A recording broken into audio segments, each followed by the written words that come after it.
does this even happen?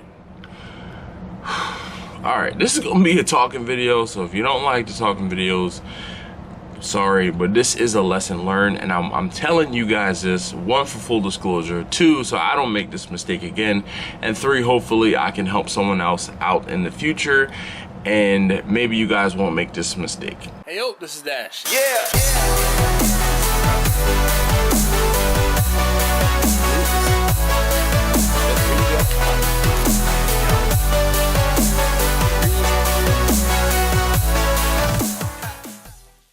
As you can see by the title, well, actually the title's probably below me, I had a little bit of a problem this week. I'm like all over with this one because I'm still distraught over what had to be done in order to get this cook done. So the order for Sunday was for 15 pounds of brisket, 22 pounds of chicken, 22 pounds of pork, and then some coleslaw, right? So no big deal. I'm like, you know what? This is gonna be pretty involved because I'm gonna have to cook about 35 pounds worth of chicken. I need 40 plus pounds of pork, and I'm gonna need, I had 15 pounds, so I'm gonna need 30 pounds of brisket, right, to cook raw. So here goes. I get up on Saturday morning in the middle of the morning, and I started my fire at like 2:30, 3 o'clock in the morning. Everything is going well. I have everything seasoned already, so all I'm doing basically is waiting for the smoker to come up to temperature. I get the food into the smoker, and I get the smoker loaded. It's probably about 5 o'clock in the morning, okay? I get everything's, you know, going smoothly. I have 3 briskets in the smoker. I have my chicken in the smoker. I have a leg of lamb in the smoker.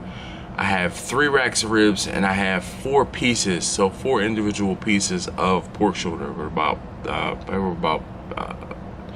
It was 20 plus pounds all told. All right. Anyway, the lamb was for delivery for someone on Saturday.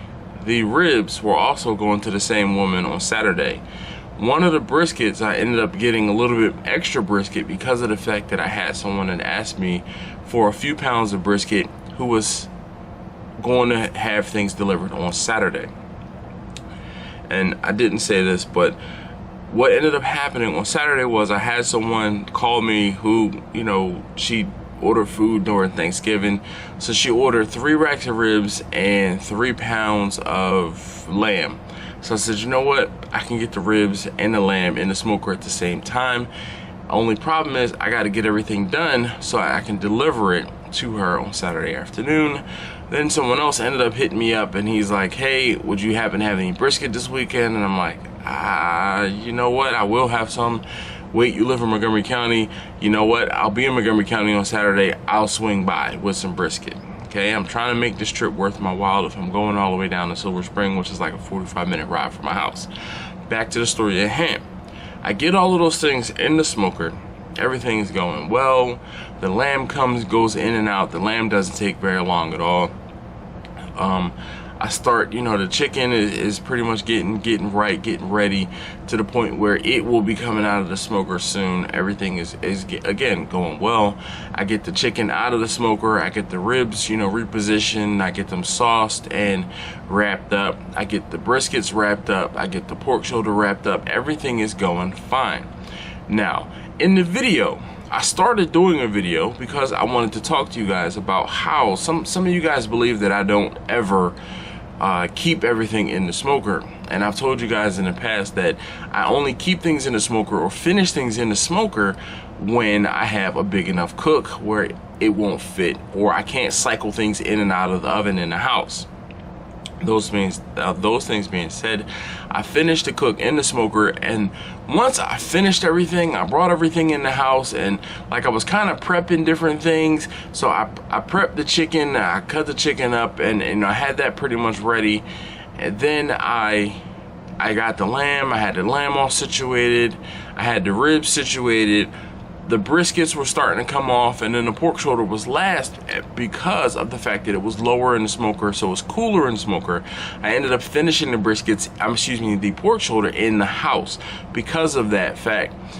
The briskets were done, and as opposed to running back and forth between the house and the smoker and keep stoking the fire and getting it up higher, I said, you know what, let me just bring these, you know, the 2 pans of pork shoulder in the house, and I finished it in the oven. Okay, while I was finishing the pork shoulder, of course I was getting the briskets and the chicken pretty much prepped, right? All of that stuff is done. I put the briskets, I drained them, put them away, put them in the refrigerator. The chicken, I was trying to, I put some of it away, but I didn't put all of it away. What I ended up doing was I forgot one of the pans of chicken in the Cambro, and I thought that I put everything away, and I didn't.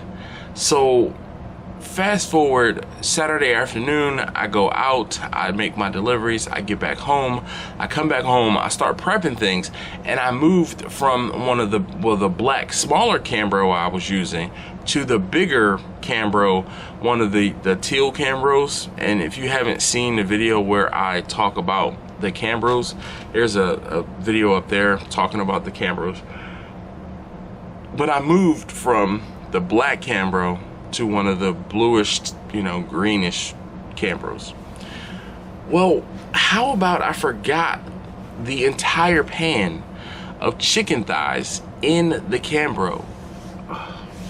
So when I get up on Sunday morning, and my plan from the get-go was to cook everything on Saturday, chill everything, get up on Sunday morning, finish preparing everything, mixing everything together, you know, pulling all of the pork shoulder, slicing up all of the briskets, chopping up all of the chicken, mixing that all together, and then getting it in pans so that I could get it to the event. The event, I was asked to deliver between 2:30 and 3 o'clock. I get up on Sunday morning. It's 7:30, 8 o'clock. So about 7:30, I get up, I start mulling around, I get ready, and I go into the kitchen, and the first thing I said, oh, you know what, I'll prep the chicken first. Okay, I take the chicken, I get the chicken thighs, chicken breast, and I'm looking, I'm like, where's the other pan of chicken? Like, where's the other pan of chicken? So I look in the blue Cambro, like, no, I took everything out of the blue Cambro. And I'm looking in the refrigerator I have upstairs, and I'm trying to find this chicken, and I'm like, where is it? Then it dawned on me. It was at that moment I knew I messed up.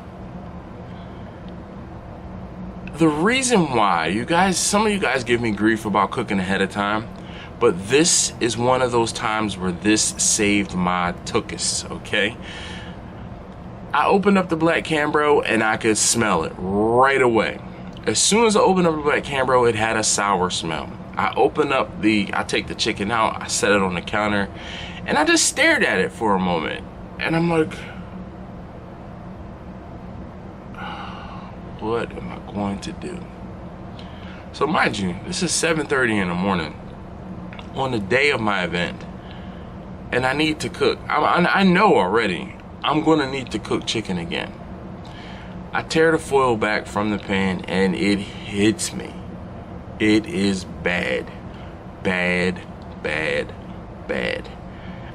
And I don't know if it was a combination of the fact that it sat in the Cambro for 18 hours or what, but the chicken was bad. Like, it went sour. And you know, you leave something sitting out on the counter, it's gonna go bad. When I put the chicken into the Cambro, it was still warm, so I'm sure that only exacerbated the problem. It just was sour. Like, I don't know how else to explain it, but it was like sour milk. Okay, I guess again, the heat and the fact that it was in the Cambro and it was warm and it was staying warm, not a good combination. Those things being said, I went into full-on panic mode. But like it was a controlled panic, because I'm like, okay, what do I have to do? Obviously, I know that I have to start cooking all over again. When I say I went and changed from like my knock around basketball shorts in the house and a t-shirt, I full on sprinted up the stairs. And my battery's about to die, so I'm about to pick this up. All right, so where was I? Battery situation, crisis averted. Good thing I have a portable battery pack. Nonetheless, okay. So, full on panic mode, okay. I sprint up the stairs. Go into the bedroom, like I said, I had on basketball shorts and a t-shirt, and my wife says, did you just run up the stairs? And I'm like, yes, chicken's bad, gotta go get more chicken. So as I'm standing in the bedroom trying to get dressed, she's like, well, just, you know, go ahead to Sam's. And I can't go to Sam's. It is a Sunday morning. Sam's doesn't open, if you don't know, Sam's doesn't open until 10. It is 8 o'clock in the morning. If I go to Sam's or wait to get to Sam's until 10, that's going to, like, that blows my timetable all out of the water. So I'm like full on panic mode again, trying to stay calm, not trying to, you know, poop a brick or anything. But what I end up doing is I end up running to the Giant. Luckily, again, these were chicken thighs. The thighs were bad, the breasts were fine. The thighs, boneless, skinless thighs, I was able to buy. It ended up being about 15 pounds of, it was a little more than, because I got 5 packs and they were like, anyway, I ended up buying 5 packs of chicken thighs, and it was about 18 pounds. They were about 3 pounds each. So they were about 18 pounds of chicken that I ended up buying. And the good thing was the chicken was on sale. All right, it was on sale for $1.99 a pound, which is what I paid for it, the same amount from Sam's. So I was actually kind of happy about that. I was not happy about the fact that I ended up having to spend another $35 on chicken that I'd already cooked once, and I was gonna have to cook it again. So I get home, and actually I get home, I rinse the chicken off, take it down to the garage. I season the chicken on the shelf, like lined foil with seasoning on the shelf. I forgot to mention, before I went to Giant, I got my fire started. I'm like, I know that I'm gonna get my fire started, and this is like, by this time I go down and get the fire started, it's by 8 o'clock in the morning. I get the fire started. I go in the house, I get everything ready so I can go back out. I go back out, I get the chicken. Once I get back home, like I said, I'll go back in, rinse everything off, get it into a bus boy, season it out at the smoker. Now, usually, you guys have seen me put chicken into the smoker or chicken thighs in the smoker. I kind of ball it up so that it is a little more uniform because when you have boneless, skinless thighs, there's a thick piece and a thinner piece from where the bone has been cut out. What I ended up doing normally is I fold them back on themselves so that they'll be uniform and they will cook evenly. What I ended up doing on Sunday morning, because of the fact that I had to speed up my cook, I ended up laying them flat. And laying them flat, obviously I opened them up and I was able to cook them much faster. Now, I normally don't talk times because, you know, it depends on the fire and the smoker and everything like that. When I do boneless, skinless, breast and thighs, and I smoke chicken, it usually takes between 3.5 to maybe 4.5 hours. 5 at the absolute most, max, if I have a lot of food in the smoker and I'm cooking like in between that 225 and 250 range. But for all intents and purposes, I can typically get chicken done in about 4 hours. On Sunday morning when I had this event and I had this fiasco, I got that chicken done in 2 hours. The majority of the cook, the first part of the cook, I was cooking at about 300 degrees. Because the only thing that I had in the smoker was the chicken, I wasn't worried about it. Chicken doesn't care how fast or slow it's smoked. It's just chicken. You gotta get it done. You gotta hit the temperature. So that's what I did. For the first hour, I was cooking at about 300 degrees. It's 275, 300 degrees. It was fluctuating, but I was on the high side at 250, on the low side at 300. I let the chicken go. I put a probe into the chicken. The chicken actually, it ramped up like way too quick for what I wanted it to do, because again, the temperature was very high. So what I ended up doing, I went out to the smoker, I choked the smoker off, and I throttled it way back. So probably for about the first half an hour, it was in that 275 to 300 range. For the next half an hour, it was down in the between 215 and 225. I throttled it way back. I let that go for another half an hour.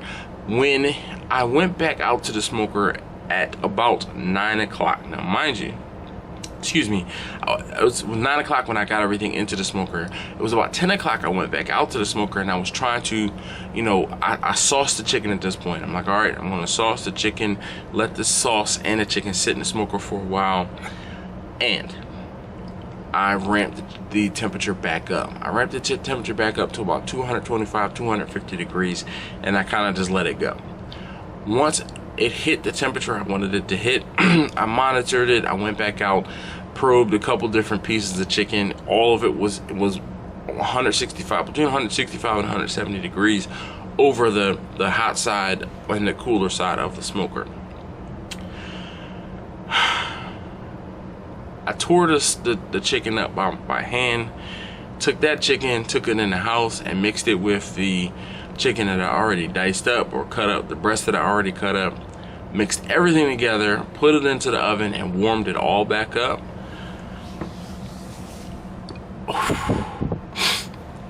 Again, usually on the weekend, if I have a decent sized cook, I'll have a video for you on a Tuesday, and I'll have a video for you on a Thursday, or I'll have a video for you on a Thursday and a Friday, but it'll end up being 2 parts, probably because I have about 45 minutes to an hour of footage, and then I don't like making the videos longer than about 15 minutes each. This week, you're getting this video now. This is the lesson learned.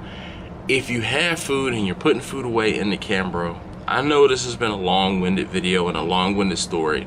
The point I'm trying to make is make sure you double check all the Cambros to make sure that you have all your food out of the Cambros. I learned my lesson. Hopefully you guys can learn something from my lesson. I didn't have to tell you guys about this story at all. My cook went fine. I delivered the food on time. I did everything I had to do.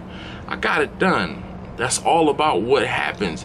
But there's no one to blame here but myself. I forgot the food in the Cambro. I didn't double check. Or if I did double check, I took the last pan of whatever I took out of the Cambro before I went on the deliveries, and I forgot one.